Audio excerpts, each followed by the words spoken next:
माता जी, दंडवत प्रणाम।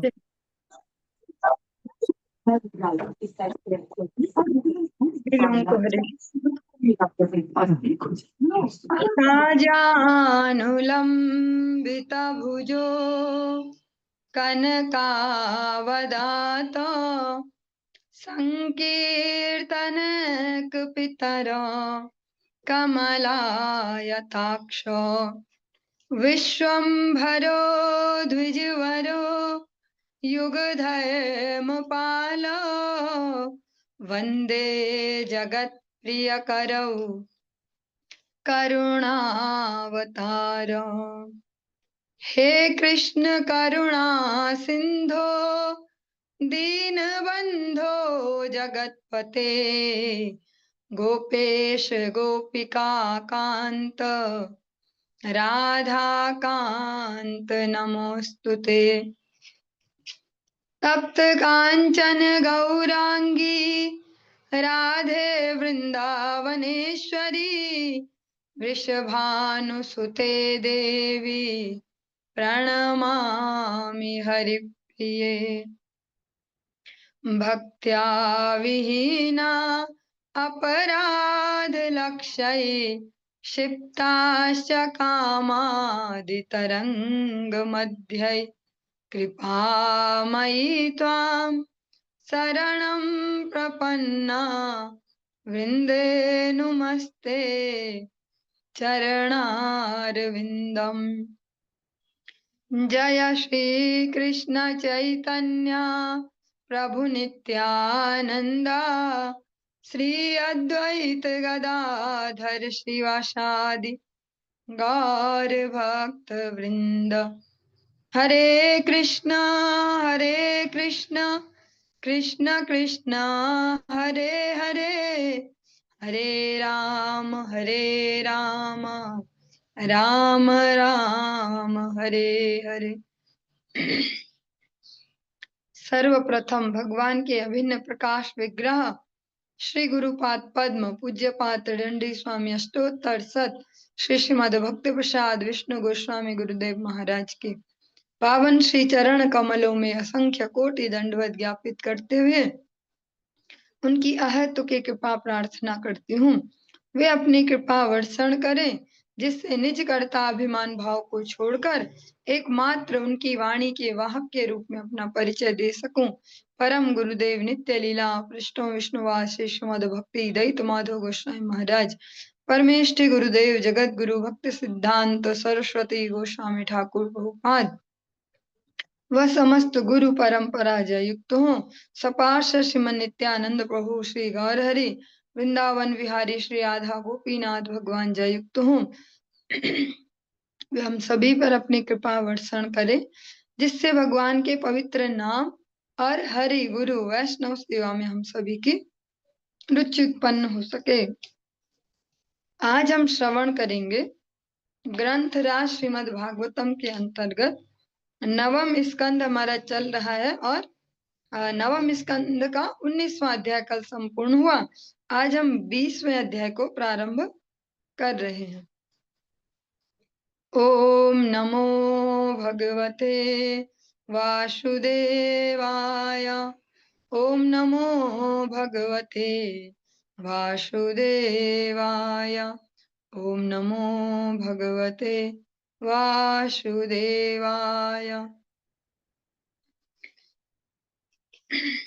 इस 20वें अध्याय में हम जो पुरु हैं महाराज ययाति के कनिष्ठ पुत्र पुरु उनका यहाँ पर वंशावली हम श्रवण करेंगे। श्रीवादरायणी रुवाच पुरोर्वंशं प्रवक्ष्यामि यत्र जातो असि भारत यत्र राजर्षयो वंश्या ब्रह्मवंश्यांश्च जज्ञिरे। श्रील सुखदेव गोस्वामी ने कहा, हे महाराज भरत के वंशज महाराज परीक्षित, अब मैं पुरु के वंश का वर्णन करूंगा जिसमें तुम उत्पन्न हुए हो और जिसमें अनेक राजर्षि हुए हैं, जिनसे अनेक ब्राह्मण वंशों का प्रारंभ हुआ है। जन्मे जयो यभूत पुरोह प्रचिन्वांस्तत्सुतस्ततः प्रवीरो अथ मनुष्युर्वै तस्माच्चारुपदो अभवत्। पुरु के ही इस वंश में राजा जन्मे जय उत्पन्न हुआ। उसका पुत्र प्रचिन्वान था और उसका पुत्र था प्रवीर। तत्पश्चात प्रवीर का पुत्र मनुष्य हुआ और जिसका पुत्र चारुपद था। जो जन्मेजय हम यहाँ पर श्रवण कर रहे हैं ये अलग है, और जो जन्मेजय अधिकतर सभी लोग जानते हैं वे महाराज परीक्षित के पुत्र हुए, जिन्होंने सर्पेष्ट यज्ञ इस प्रकार से करवाया। तस्य सुद्युरभूतपुत्रस्तस्माद् बहुगवस्ततः संयातिस्तस्या हन्याति रौद्राश्वस्तत्सुतः स्मृतः। चारुपद का पुत्र सुद्यु था और सुद्यु का पुत्र बहुगव था। बहुगव का पुत्र संयाति था, जिससे अहन्याति नामक पुत्र हुआ और फिर उससे रौद्राश्व उत्पन्न हुआ। ऋतेयुस्तस्य कक्षेयुः स्थण्डिलेयुः कृतेयुकः जलेयुः सन्नतेयुश्च धर्मसत्यव्रतेयवः। दशते अप्सरसः पुत्रा वनेयुश्चावमः स्मृतः घृताच्यामिन्द्रियाणीव मुख्यश्च जगदात्मनः। रौद्राश्व के 10 पुत्र थे, जिनके नाम थे ऋतेयु, कक्षेयु, स्तंडिलेयु, कृतेयुक, जलेयु, सन्नतेयु, धर्मेयु, सत्येयु, प्रत्येयु और वनेयु थे। इन 10 में वनेयु सबसे छोटा था। ये 10 पुत्र रौद्राश्व के पूर्ण नियंत्रण में उसी प्रकार कार्य करते थे जिस प्रकार विश्वात्मा से उत्पन्न 10 इंद्रियां प्राण के नियंत्रण में कार्य करती हैं। ये सभी घृताची नामक अप्सरा से उत्पन्न हुए थे। ऋतेयोरन्तिनावो अभूत त्रयस्तस्यात्मजा नृपा सुमतिर्ध्रुवो अप्रतिरथः कर्णवो अप्रतिरथात्मजः। ऋतेय से रंतिनाव नामक पुत्र हुआ, जिसके 3 पुत्र हुए, जिनके नाम थे सुमति, ध्रुव तथा अप्रतिरथ। अप्रतिरथ के एकमात्र पुत्र का नाम कर्णव था। तस्य मेधातिथिस्तस्मात् प्रस्कन्नाद्या पुत्रो अभूत सुमते रेभिर्दुष्मन्तस्तत्सुतो मतः। कर्णव का पुत्र मेधातिथि था, जिसके समस्त पुत्र ब्राह्मण थे और उनमें प्रमुख प्रस्कन्न था। रंतिनाव का पुत्र सुमति, सुमति का पुत्र रेभी और रेभी का पुत्र था महाराज दुष्मंत। आज के समय में एकमात्र हम जैसे जातिगत इसको लेते हैं जन्म के आधार पर कि ब्राह्मण, क्षत्रिय, वैश्य, शूद्र, लेकिन पूर्व काल में जन्म के आधार पर भी था, किंतु जो गुण है व्यक्ति के, जो स्वभाव, उनके आधार पर भी वर्गीकरण होता था। इसीलिए हम अनेक जगह श्रवण कर रहे हैं एक ही पिता की संतानें हैं, किंतु कुछ ब्राह्मण हुए और कुछ क्षत्रिय हुए। दुष्मंतो मृगयाम यातः कर्णवाश्रम पदम गतः तत्रासीनां स्वप्रभया मंडयन्तीं रमामिव। विलोक्य सद्यो मुमुहे देवमायामिवास्त्यं बभासे तां वरारोहां भटैः कतिपयैर्वृतः। एक बार जब राजा दुष्मंत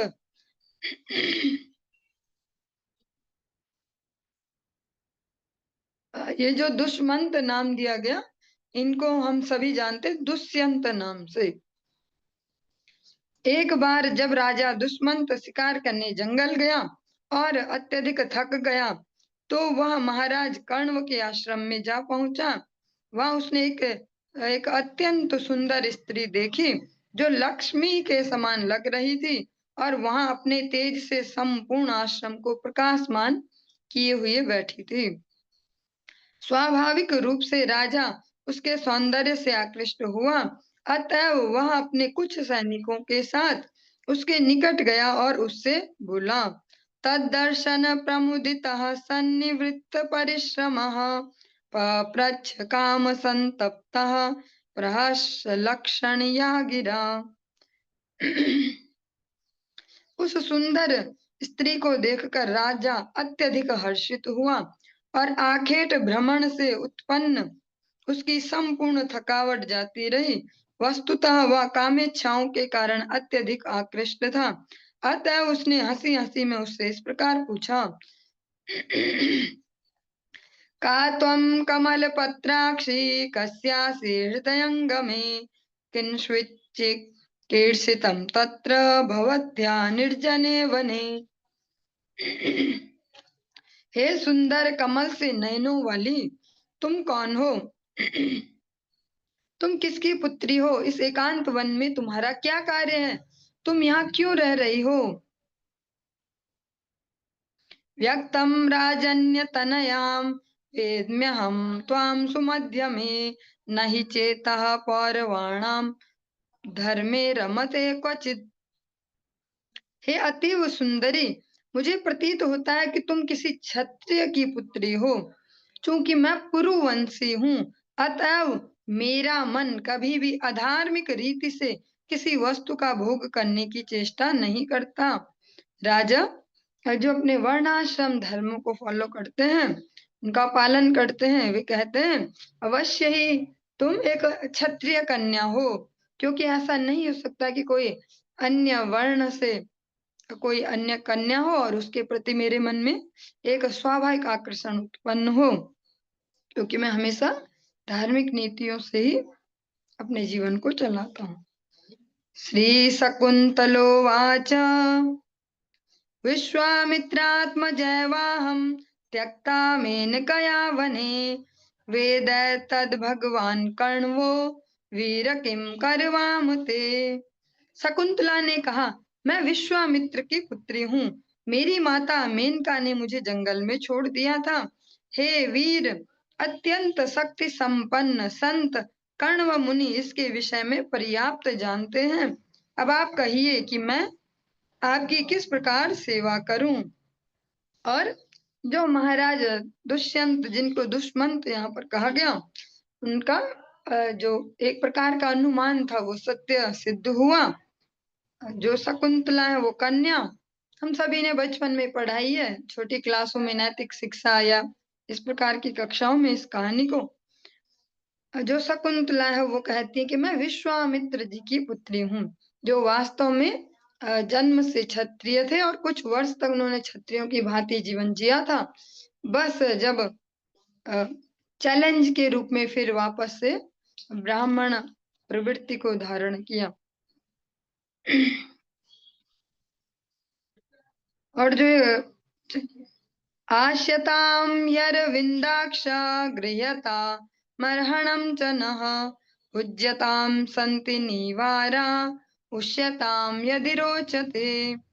हे कमल जैसे नेत्रों वाले राजा, कृपया बैठ जाएं और हमारे यथासंभव आतिथ्य को स्वीकार करें। हमारे पास निवार चावल हैं जिन्हें आप ग्रहण कर सकते हैं, और यदि आप चाहें तो बिना किसी झिझक के यहाँ रुक सकते हैं।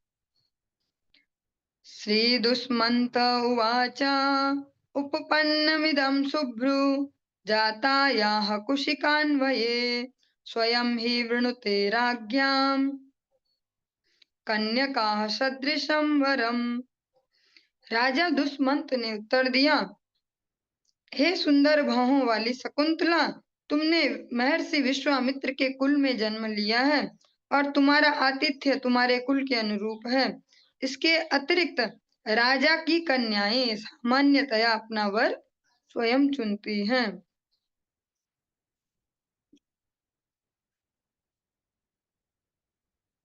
ओमित्युक्ते यथा धर्ममुपयेमे शकुन्तलाम् गान्धर्व विधिना राजा देश काल विधानवित्। जब शकुंतला महाराज दुष्मंत के प्रस्ताव पर मौन रही, जो तो सहमति पूर्ण हो गई। तब विवाह के नियमों को जानने वाले राजा ने तुरंत ही वैदिक प्रणव ओंकार का उच्चारण किया, जैसा कि गंधर्वों में विवाह के अवसर पर किया जाता है। जो विवाह भी अलग अलग प्रकार के होते हैं, उनमें से गंधर्व विवाह भी होता है। महाराज जो दुष्यंत हैं, दुष्मंत, उन्होंने एक प्रकार से सांकेतिक रूप में शकुंतला जी के सामने विवाह प्रस्ताव रखा कि जो क्षत्रिय कन्याएं होती हैं, जो राजकन्याएं होती हैं, स्वयं ही अपना वर ढूंढती हैं। शकुंतला जी जब इस पर मौन रही, तो मौन होना भी एक सहमति का लक्षण है। कई बार हम इसको अलग अलग वे में भी लेते हैं। कहीं कुछ गलत कार्य हो रहा है, हम नहीं बोल रहे हैं, तो मतलब हमारी भी सहमति है। तो मौन भी सहमति का एक रूप होता है। और राजा ने फिर गंधर्व विवाह की रीति से विवाह किया। अमोघ वीर्यो राजर्षिर महिष्यां वीर्यमादधे स्वभूते स्वपुरं यातः काले नासूत सासुतम। अमोघ वीर्य राजा दुष्मंत ने रात्रि में अपनी पत्नी शकुंतला के गर्भ में वीर्य स्थापित किया और प्रातः होते ही अपने महल को लौट आया। तत्पश्चात समय आने पर शकुंतला ने एक पुत्र को जन्म दिया। कर्णवः कुमारस्य वने चक्रे समुचिता क्रिया बद्ध्वा मृगेन्द्रं तरसा क्रीडति स्म स बालकः। कण्व मुनि ने वन में नवजात शिशु के समस्त संस्कार संपन्न किए। उसके पश्चात यह बालक इतना बलवान बन गया कि वह किसी सिंह को पकड़कर उसके साथ खेलता था। और इसी प्रकार से हमने बचपन में ये कहानियां सुनी है कि जो इनके बालक है, इनका नाम भरत हुआ, और ये इतना साहसी बालक है कि बचपन में ही शेर के साथ खेलता है। और जो ये घटना है हमारे देहरादून से लगभग कह सकते हैं 50-60 या 70 ऐसे ही होगा। जो कण्व नगरी, जिसका एक फेमस सा नाम है कोटद्वार, वहां पर भी ये कण्व ऋषि का आश्रम है। वहां पर भी दर्शन करने भक्त लोग जाते हैं। तम दुरत्यय विक्रांत मादाय प्रमदोत्तमा हरेरंशांश संभूतम भर्तुरंती कमागमत। सुंदरियों में श्रेष्ठ शकुंतला अपने पुत्र को, जो दुर्दमनीय था तथा श्री भगवान का अंशावतार था, अपने साथ लेकर अपने पति दुष्मंत के समीप पहुंची, उनके राज्य में गई। यदा न जगृहे राजा भार्या पुत्रा वनिन्दितो शृण्वतां सर्वभूतानां खेवागाः शरीरिणी। जब राजा ने अपनी निर्दोष पत्नी और पुत्र दोनों को स्वीकार करने से अस्वीकार कर दिया, तो आकाश से शकुन के रूप में एक अदृश्य आवाज सुनाई दी, जिसे वहां उपस्थित सबने सुना। माता भस्त्रा पितुः पुत्रो येन जाता स एव सः परश्वपुत्रं दुष्मन्त मावमंस्थाः शकुन्तलाम्। वो जब महाराज दुष्मंत ने उनको स्वीकार करने से मना कर दिया कि मैं तो नहीं जानता आप सभी को, तो शकुंतला जी के पक्ष में एक आकाशवाणी हुई। देववाणी ने उनका पक्ष रखा। आकाशवाणी ने कहा, हे महाराज दुष्मंत, पुत्र वास्तव में अपने पिता का ही होता है, जबकि माता मात्र चमड़े की धौकनी के समान धारक होती है। वैदिक आदेशानुसार पिता पुत्र रूप में उत्पन्न होता है। अतएव तुम अपने पुत्र का पालन करो और शकुंतला का अपमान न करो। रेतोधाः पुत्रो नयति नरदेव यमक्षयात् त्वं चास्य धाता गर्भस्य सत्यमाह शकुंतला। हे राजा दुष्मंत, वीर्य स्थापित करने वाला ही वास्तविक पिता है और उसका पुत्र उसे यमराज के चंगुल से मुक्त कराता है। आप इस बालक के वास्तविक सृष्टा जन्मदाता हैं। शकुंतला निस्संदेह सत्य कह रही है।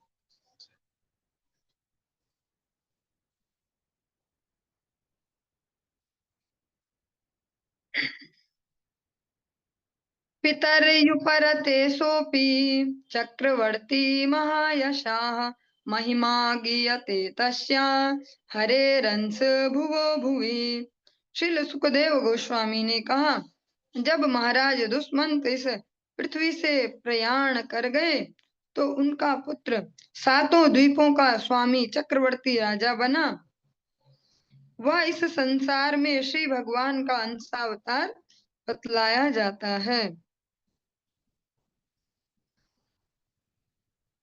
चक्रम दक्षिणहस्तस्य पद्मकोशो अस्य पादयोः ईजे महाभिषेकेण सो अभिषिक्तो अधिरारांग विभु पंचाशता मेध्यैर् गंगाया मनुवाजिभिः मामतेयं पुरोधाय यमुना मनुचा प्रभु।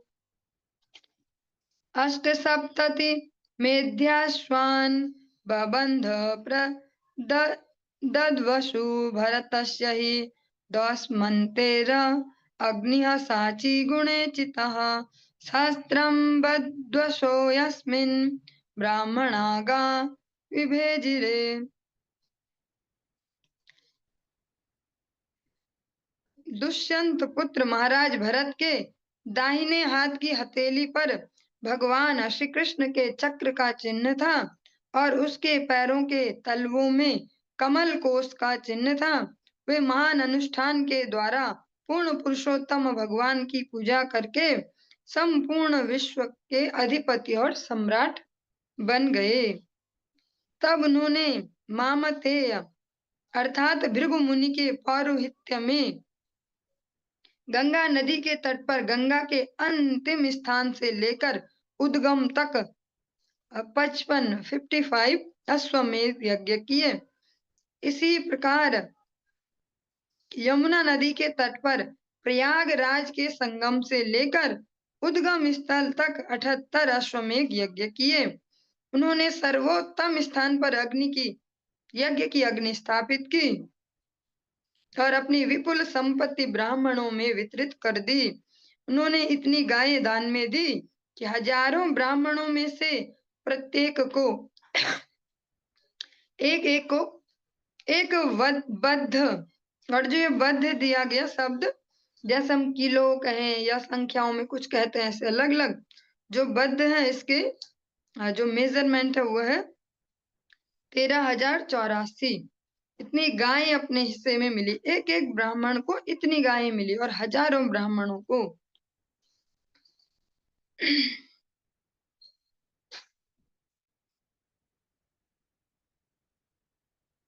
त्रयस्त्रिंशत्शतं यश्वान् बद्ध्वा विस्मापयन् नृपान् दस्मन्तेरत्यगान्मायां देवानां गुरुमायया। महाराज दुष्मंत के पुत्र भरत ने उन यज्ञों के लिए 3,300 घोड़े बांधकर अन्य सारे राजाओं को विस्मय में डाल दिया। उन्होंने देवताओं के ऐश्वर्य को भी मात कर दिया, क्योंकि उन्हें शुद्ध गुरु श्री हरि प्राप्त हो गए थे।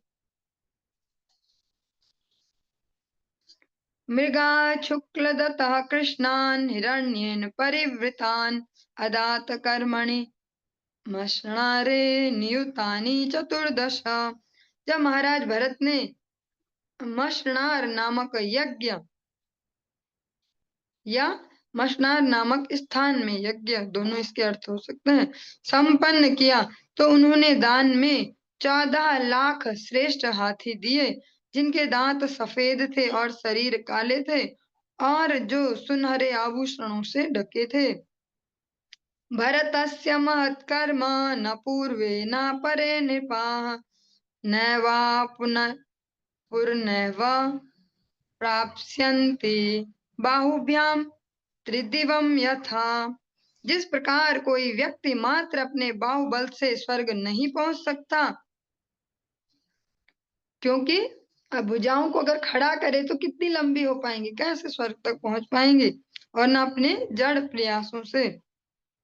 उसी प्रकार कोई भी व्यक्ति महाराज भरत के अद्भुत कार्यों का अनुकरण नहीं कर सकता।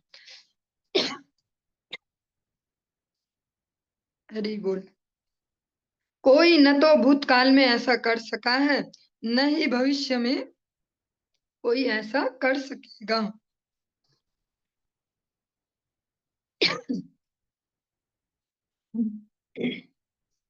हरि बोल।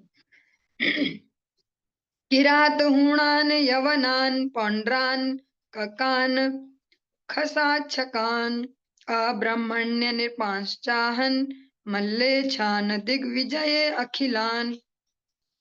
जब भरत महाराज यात्रा पर थे एक प्रकार से, तो उन्होंने समस्त किरातों, हूणों, यवनों, पांडरों, कंकों, खसों, शकों तथा ब्राह्मण संस्कृति के वैदिक नियमों के विरोधी राजाओं को परास्त किया, और जिन्होंने समर्पण नहीं किया उनका वध किया। जित्वा पुरासुरा देवान ये रशौकान शिभेजिरे देवस्त्रियो रसाम नीताः प्राणिभिः पुनराहरत।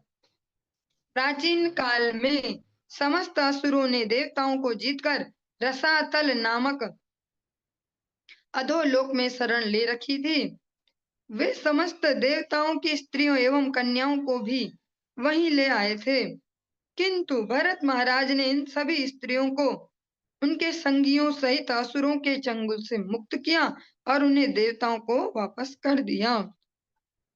जो वृत्तियां हैं वे हमेशा हमेशा से ऐसी हैं, चाहे आज के समय में भी अपरोक्ष रूप से जो आसुरी वृत्तियों को धारण किए हैं, क्रियाकलाप सबके एक जैसे ही होते हैं।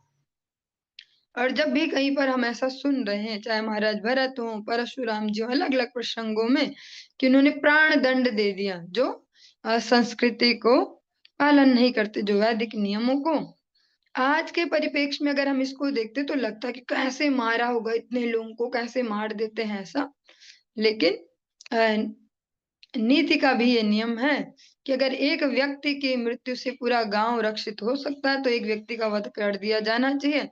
एक गांव के जाने से एक पूरा जिला बच जाए तो उस गांव को नष्ट हो जाना चाहिए, और एक जिले के जाने से पूरा राज्य बच रहा, तो ऐसा इस प्रकार से उपमाएं दी जाती हैं। अगर बड़े मंगल के लिए छोटा सा कोई ऐसा नुकसान भी हो जाए, और फिर स्पेशली यहाँ पर उनको ही मारा गया या उनका ही वध हुआ है जो सभी के लिए खतरा है, जैसे कि सेना करती है और राजा का ही उत्तरदायित्व होता है, इसीलिए ऐसे इस प्रकार से इनको दंडित करते हैं सभी क्षत्रिय राजा। सर्वान् कामान् दुदुहतुः प्रजानां तस्य रोदसी समास्त्रीर्णवसाहस्त्रीर्दिक्षु चक्रम वर्तयत। महाराज भरत ने 27,000 वर्षों तक इस पृथ्वी पर तथा स्वर्ग लोकों में अपनी प्रजा की समस्त आवश्यकताएं पूरी की। उन्होंने सभी दिशाओं में अपने आदेश प्रसारित कर दिए और अपने सैनिक तैनात कर दिए। ससंद्रान लोकपालाख्या ऐश्वर्यमधिराट श्रियं चक्रं चास्खलितं प्राणान् मृषेत्योपररामः। समस्त विश्व के शासक के रूप में सम्राट भरत के पास महाराज के पास महान राज्य एवं अजेय सैनिकों का ऐश्वर्य था। उनके पुत्र तथा उनका परिवार उन्हें उनका जीवन प्रतीत होता था, किंतु अंततः उन्होंने इन सबको आध्यात्मिक प्रगति में बाधक समझा और अतएव उन्होंने इनका भोग बंद कर दिया। एक सामान्य ग्रस्त की भांति महाराज भरत भी अपने परिवार में अनुरक्त हैं, किंतु एक समय सीमा आने पर, उपयुक्त समय आने पर सभी को अपनी आध्यात्मिक उन्नति में बाधक समझकर इन सभी का त्याग कर दिया। तस्यासन् नृपवैदर्भ्यः पत्न्यस्त्रिस्तत्र सुसम्मताः जग्नुस्त्यागभयात् पुत्रान् नानुरूपा इति ऋते। हे राजा परीक्षित, महाराज भरत की 3 मनोहर पत्नियां थी, जो विदर्भ के राजा की पुत्रियां थी। जब तीनों की संतानें हुई तो वे राजा के समान नहीं निकली।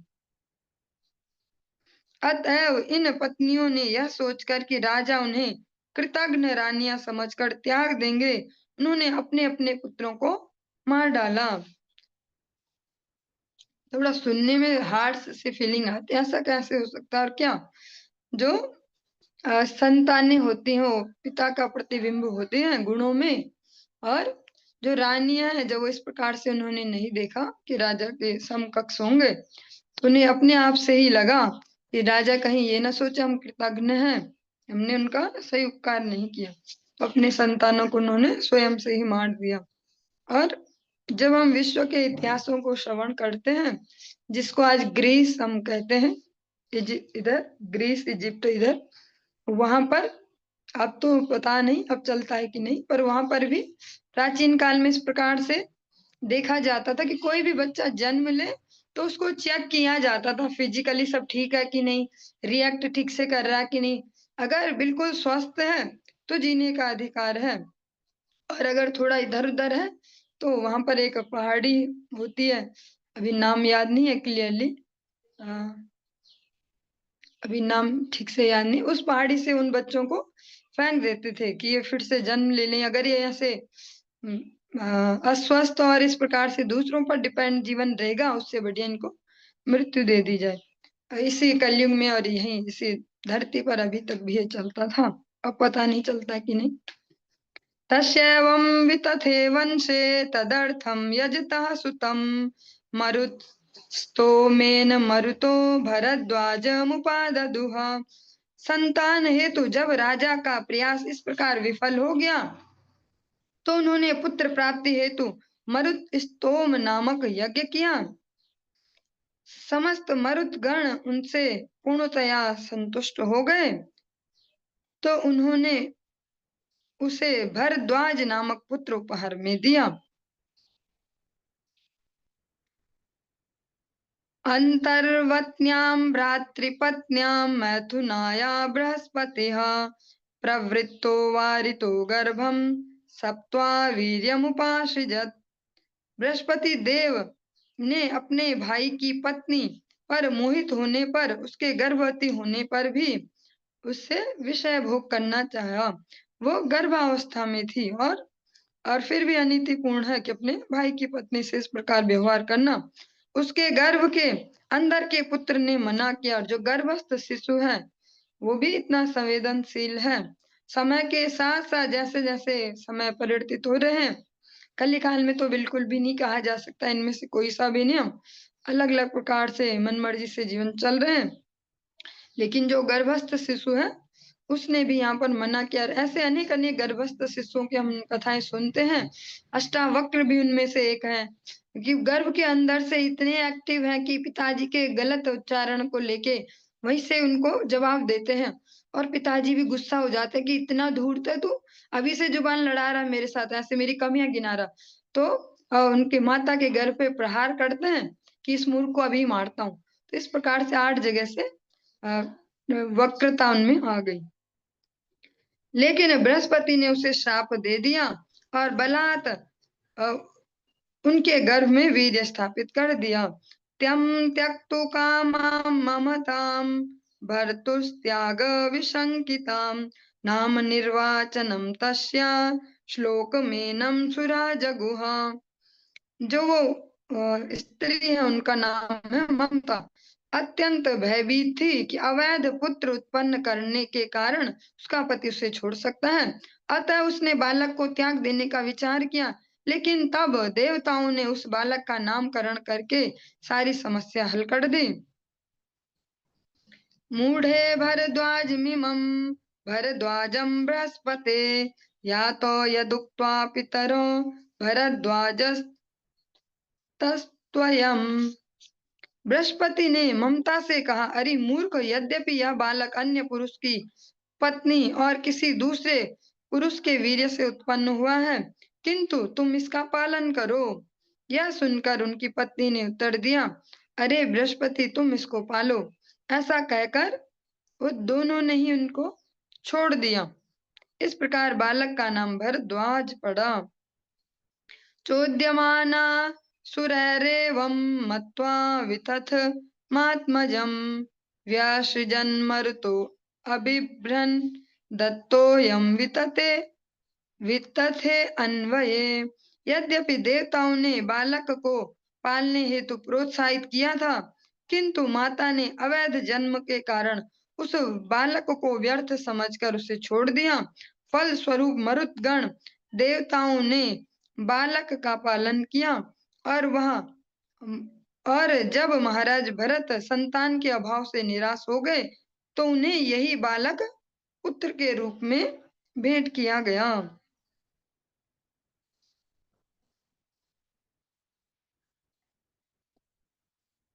चलिए, तात्पर्य में इस प्रकार से लिखा गया है कि जिन्हें उच्च लोकों में त्याग दिया जाता है, स्वर्ग आदि में उनको पृथ्वी लोक में उच्च जो परिवार जिनको हम कहते हैं हर प्रकार से, उनमें जन्म लेने का अवसर मिलता है। जिस बालक को उसके माता पिता ने छोड़ा स्वर्ग में, उसको महाराज भरत को पुत्र रूप में दे दिया गया। इस प्रकार से हमारा 20वां जो अध्याय है नवम स्कंध का संपूर्ण हुआ और 21वें अध्याय में हम प्रवेश कर रहे हैं। श्री शुक उवाच वितथस्य सुतान्मन्योर बृहश्चक्रो जयस्ततः महावीर्यो नरो गर्गः संकृतिस्तु नरात्मजः। श्रील सुखदेव गोस्वामी ने कहा, चूंकि मरुत गणों ने भरद्वाज को लाकर दिया था, इसलिए वह वितथ कहलाया। वितथ के पुत्र का नाम मन्यु था, जिसके 5 पुत्र हुए, बृहच्छत्र, जय, महावीर, नर तथा गर्ग। इन 5 में से नर के पुत्र का नाम संकृति था। गुरुश्च रन्ति देवश्च संकृतेः पाण्डुनन्दन। रन्ति देवस्य महिमा इहामुत्र च गीयते। हे महाराज परीक्षित, हे पांडुवंशज, संकृति के 2 पुत्र थे, गुरु तथा रंतिदेव। रंतिदेव इस लोक में और परलोक में दोनों में ही विख्यात हैं, क्योंकि उनकी महिमा का गान न केवल मानव समाज में अपितु देव समाज में भी होता है। इन रंतिदेव का जो चरित्र है वे भी आपने बचपन में नैतिक शिक्षा, मोरल वैल्यूज इनमें पढ़ा होगा। यद्वित्तस्य ददतो लब्धं लब्धं बुभुक्षतः निष्किञ्चनस्य धीरस्य सकुटुम्बस्य शीदतः व्यतीयुरष्टचत्वारिंश तदान्य पिबतः किल घृतपायस संयावं तोयं प्रातरुपस्थितम्।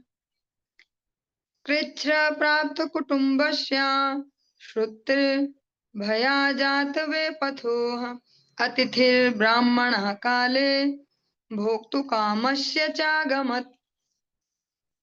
रंतिदेव ने कभी कुछ भी कमाने का यत्न नहीं किया, उन्हें भाग्य से जो मिल जाता उसे ही भोगते, किंतु जब अतिथि आ जाते तो वे प्रत्येक वस्तु उन्हें दे देते थे।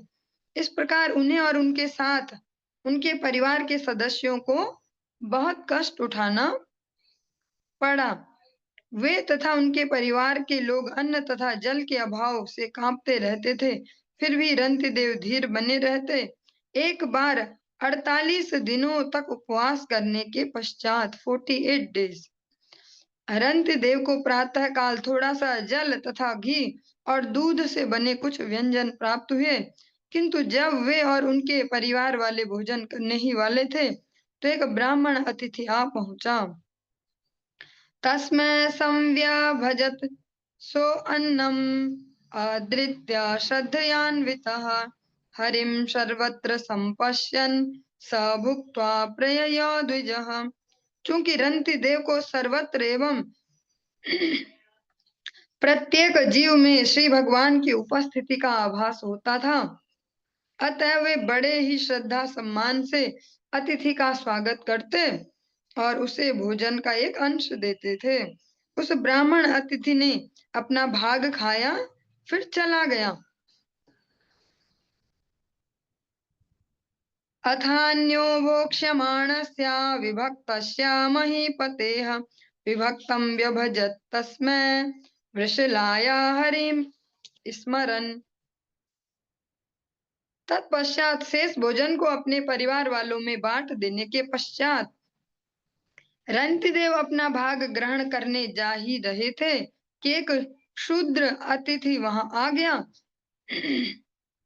इस शूद्र को पूर्ण पुरुषोत्तम भगवान से संबंधित देखकर राजा रंतिदेव ने उसे भी भोजन में से एक अंश दिया।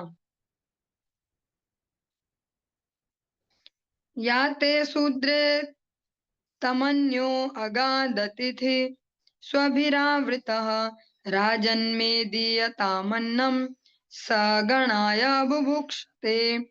जब शूद्र चला गया और एक अन्य मेहमान आ गया जिसके साथ कुत्ते थे, उसने कहा, हे राजा, मैं तथा मेरे साथ के ये कुत्ते अत्यंत भूखे हैं, कृपया हमें कुछ खाने को दें। सा आदृत्यावशिष्टं यद् बहुमान पुरस्कृतं तच्च दत्त्वा नमश्चक्रे स्वभ्यः स्वपतये विभुः। राजा रंतिदेव ने अतिथि रूप में आए कुत्तों और कुत्तों के स्वामी को अत्यंत आदर पूर्वक बचा हुआ भोजन दे दिया। राजा ने उनका सभी प्रकार से आदर किया और नमस्कार किया। पानीय मात्र मुच्छेसम तच्चैक परितर्पणम पास्यतः पुलकसो अभ्या गादपो देय सुबाय में। तत्पश्चात केवल पीने का जल ही बच गया जो केवल एक व्यक्ति को संतुष्ट करने हेतु ही पर्याप्त था। किंतु जो ही राजा जल पीने को हुए कि एक चांडाल वहां आया और कहने लगा, हे राजा, मैं निम्न कुल में उत्पन्न हूँ, कृपया मुझे पीने हेतु थोड़ा जल दे। तस्यतां करुणां वाचं निशम्य विपुलश्रमां कृपया भृश संतप्ता इदमाहामृतं वचः। बेचारे थके चांडाल के दयनीय वचनों को सुनकर दुखित महाराज रंतिदेव ने इस प्रकार के अमृत तुल्य वचन कहे। न कामये हम गतिमीश्वरात् परामष्टधियुक्ताम पुनर्भवं वा आर्तिं प्रपद्ये अखिल देहवाजाम अंतः स्थितो येन भवन्त्य दुःखाः। मैं पूर्ण पुरुषोत्तम परमेश्वर से न तो योग की अष्ट सिद्धियों हेतु प्रार्थना करता हूँ, न जन्म मृत्यु के चक्र से मोक्ष की कामना करता हूँ। मैं तो समस्त जीवों के बीच निवास करके उनके लिए समस्त कष्टों को भोगना चाहता हूँ जिससे वे कष्टों से मुक्त हो सकें।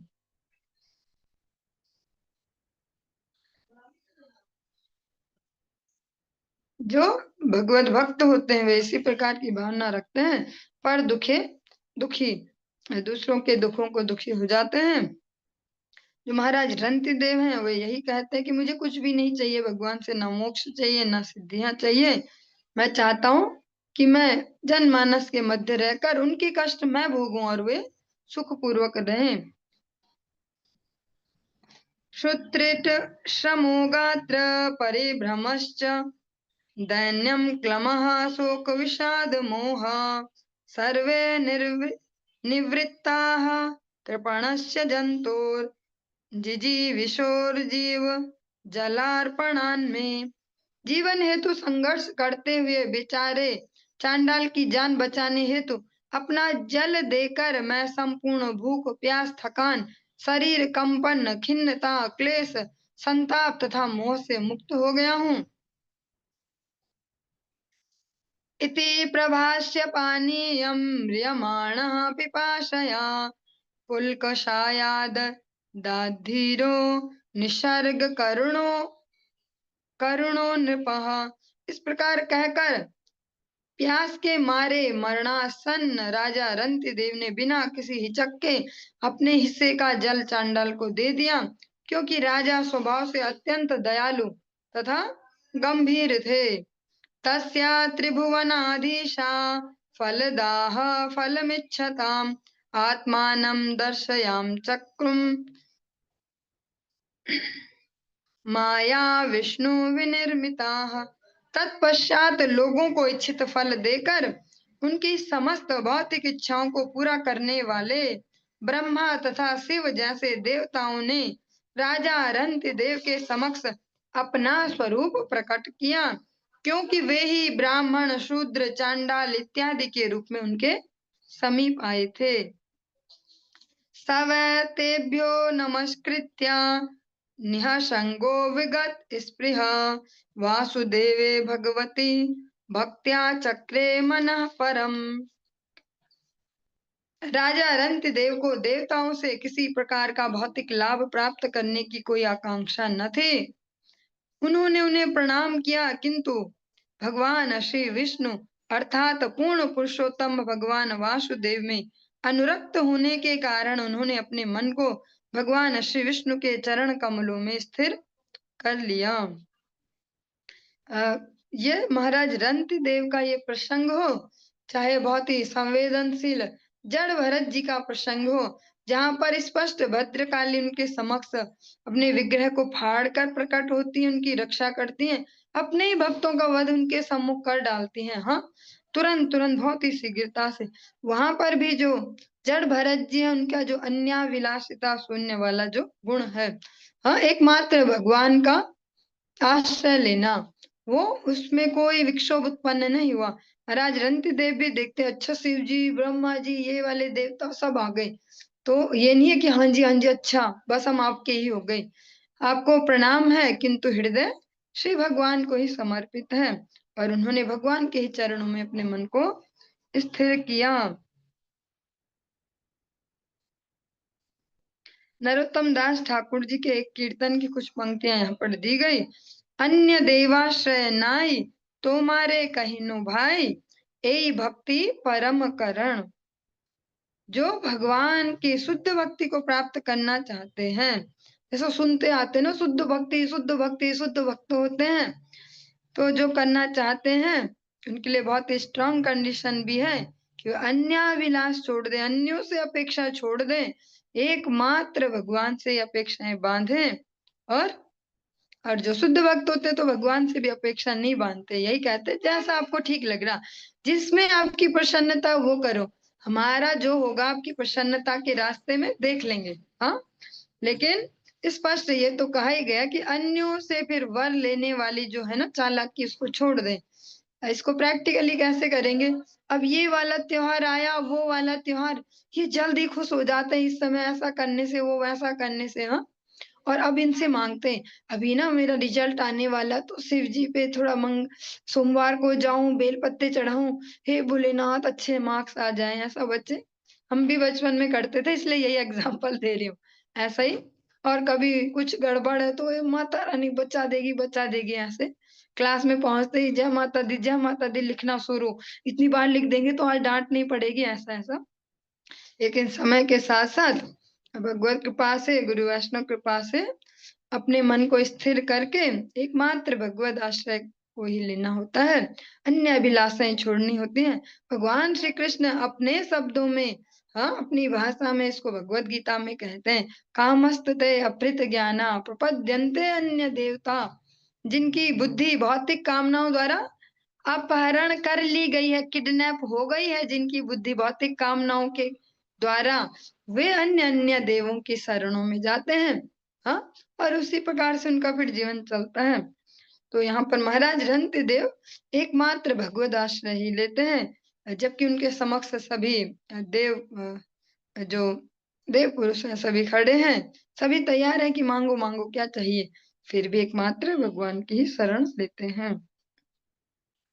ईश्वरालंबनम चित्तम कुर्वतो अनन्यराधसः माया गुणमयी राजन स्वप्नवत प्रत्यलीयत। हे महाराज परीक्षित, चूंकि राजा रंति देव शुद्ध भक्त थे, सदैव कृष्ण भावना भावित तथा पूर्ण रूपेण निष्काम थे, अतएव श्री भगवान की माया उनके समक्ष प्रकट नहीं हो सकी। विपरीत इसके माया स्वप्न की तरह पूर्ण रूपेण नष्ट हो गई। जो सरल शब्दों में अगर समझ पाए, वैसे समझना हमारे लिए थोड़ा टफ है इन शब्दों को, पर सरलता से ये समझ पाएंगे। जितना हम भगवत अनुरक्ति को बढ़ाते जाएंगे, हमारे चश्मे बदलते जाएंगे आंखों के। जो भी हम परिस्थिति देखते हैं, व्यक्ति देखते हैं, वस्तु देखते हैं, उसको देखने का दृष्टिकोण चेंज होता जाएगा। और क्लियर व्यू आता जाएगा। कभी-कभी हम देखते हैं अपने कोई से एक इमोशंस में भर के हर व्यक्ति, हर परिस्थिति को सब सुनाते ही रहते हैं। जिसको देखो मुझे ही सुनाता रहता है। सब मेरे साथ ही ऐसा करते हैं। तो एक एक ही इमोशंस को पकड़ के उसी चश्मे से सब देखते हैं।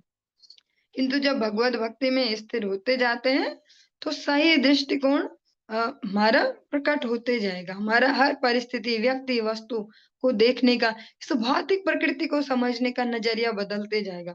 अभी जिस एंगल से हम देखते हैं, एग्जाम्पल के लिए जैसे प्रारंभिक अवस्था में जब भक्ति में कोई आए, तो इसी प्रकार से आता कि सब सेट हो जाने वाला है, बस chant Hare Krishna and be happy, सब मस्त हो जाने वाला, सब सेट, कोई झमेला नहीं रहेगा। मतलब जैसे ठाकुर जी नौकर ही बन जाएंगे एक टाइप से।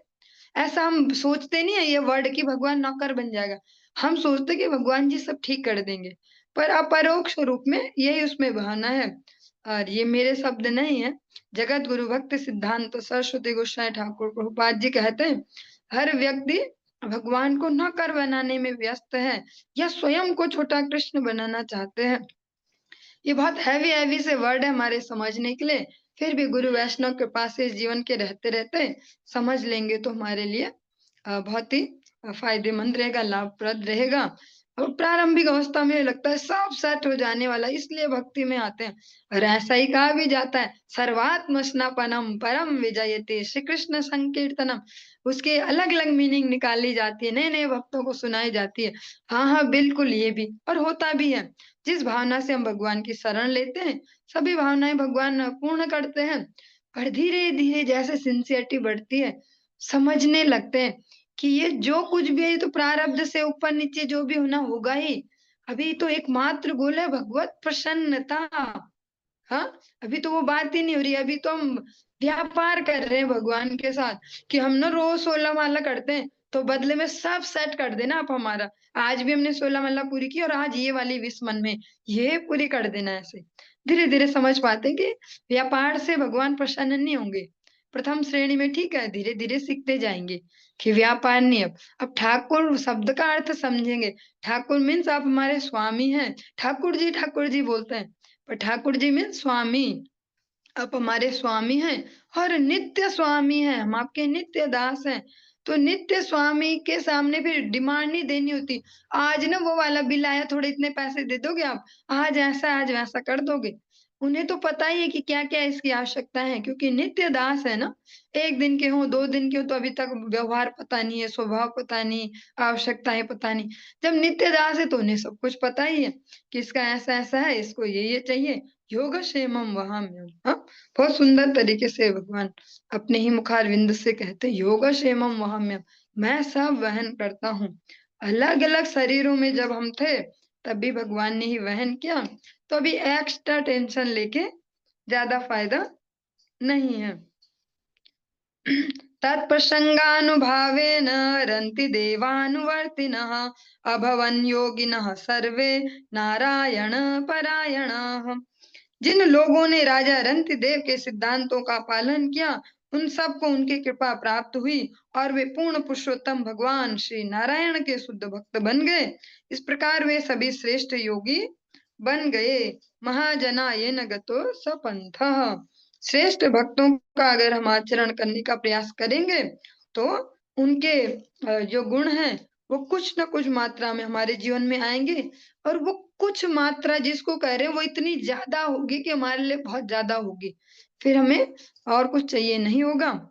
चलिए आज के इस प्रसंग को यहीं पर ही विश्राम देते हैं, आगे कल श्रवण करेंगे।